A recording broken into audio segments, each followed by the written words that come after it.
জুলাই গণ-অভ্যুত্থানে বীর শহীদ সাদ আল আফনানের ১৯তম জন্মদিন উপলক্ষে ইউনাইটেড পিপলস বাংলাদেশ আফ এর লক্ষ্মীপুর জেলা শাখার উদ্যোগে রবিবার ১০ নভেম্বর বাদ এশা শহরের চকবাজার জামে মসজিদে এক মিলাদ ও দোয়া মাহফিল অনুষ্ঠিত হয়েছে। অনুষ্ঠানের প্রধান অতিথি হিসেবে উপস্থিত ছিলেন আফ বাংলাদেশ লক্ষ্মীপুর জেলার সদস্য সচিব আব্দুল আল নোমান এবং বিশেষ অতিথি হিসেবে বক্তব্য রাখেন ইসলামী ছাত্র শিবির শহর শাখার সেক্রেটারি আব্দুল আউয়াল হামদু। এছাড়াও উপস্থিত ছিলেন আফ বাংলাদেশ লক্ষ্মীপুর জেলার যুগ্ম সদস্য সচিব মোহাম্মদ মাহবুব আলম নোমান সহ সংগঠনের অন্যান্য নেতৃবৃন্দ। বক্তব্যে আব্দুল আল নোমান বলেন, সাদ আল আফনান আমাদের স্বৈরাচার মুক্ত করে দিয়ে গেছেন। লক্ষ্মীপুরের মাটি আজ তার ত্যাগে ধন্য। আফনান আমাদের অনুপ্রেরণা। তার বীরত্বের গল্প আমরা প্রজন্ম থেকে প্রজন্ম পৌঁছে দিব। আব্দুল আউয়াল হামদু বলেন, আফনানের রক্তের বিনিময়ে আজ আমরা স্বৈরাচার মুক্ত বাংলাদেশ পেয়েছি। আল্লাহ তাদের শহীদ হিসেবে কবুল করুন। আফনানের ত্যাগকে শ্রদ্ধা জানিয়ে আমরা প্রতিজ্ঞা করছি এই জমিনে আর কোনো স্বৈরাচার জন্ম নিতে দেব না ইনশাআল্লাহ। মিলাদ ও দোয়া মাহফিলে শহীদ সাদ আল আফনান সহ জুলাই গণ অভ্যুত্থানে প্রাণ হারানো সকল শহীদের আত্মার মাগফিরাত কামনা করা হয়।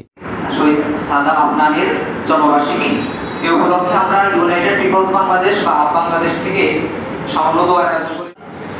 আপনার ছিল আমাদের জুলাই আন্দোলনের লক্ষ্মীপুর জেলার প্রথম শহীদ। মৃত্যু হলো উত্তম, যে মৃত্যু হলো শহীদ মৃত্যু। আমাদের প্রিয় ভাই আপনার শহীদ মৃত্যু নিয়ে তো অনুষ্ঠান এখানে আসার আমার সুযোগ করে দিচ্ছেন। আমরা সবাই সেই মহান রহমতের শুকরিয়া বলতে আলহামদুলিল্লাহ। শহীদ সাদ আল আফনানের জীবনের বিনিময়ে আমরা একটি স্বাধীন রাষ্ট্র পেয়েছি। সেই স্বাধীন রাষ্ট্রকে আমরা লালন করে শহীদদের স্বপ্নকে লালন করে একটি সুন্দর সমাজ করতে চাই। আর সেই সুন্দর সমাজ সকলে মিলে করতে হবে।